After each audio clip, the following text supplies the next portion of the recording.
Mga bayaning pulis nga nakaluwas og kinabuhi sa mga tao atol sa pag-igo sa mga katalagman dinhi sa Sugbo, pasidunggan sa ilang organisasyon. Samtang hatagan usab og ayuda ang mga pulis nga direktang apektado sa bagyo.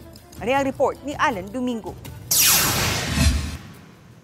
Gila sa Police Regional Office 7 ang bayanihong buhat sa mga men and women in uniform nga nagserbisyo sa mga katalagman nga nihaaguman ilabi na sa Sugbo diin una ang linog o gisundan sa bagyo. Gibiyaan ng pamilya o gisakripisyo ang ilang seguridad aron lang masiguro ang kaluwasan sa mga tao nga ilang giserbisyuhan. Busa gikinakda silang pasidunggan sa sunod semana sa PRO7 headquarter. Apil sa pasidunggan ang pulis sa Liloan, kauban ang driver sa wing van og duha ka mga pahinante nga nakaluwas sa mga tao gikan sa naghaguros nga baha.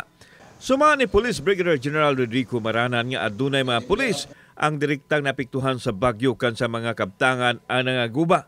Ila kining gitabangan gani niabot na sa 500,000 pesos ang na-release nga assistance sa PNP ngadto sa mga apektadong PNP personnel. Apil sa gisiguro nini ang panglawas sa mga pulis nga andam nilang suportahan gikan sa hulga sa mga balatian, apil na ang leptospirosis.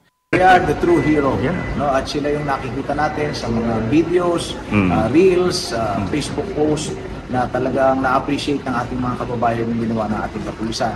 Kauban si Clans Gabutin, ako si Alan Domingo. Balitang Bisdak.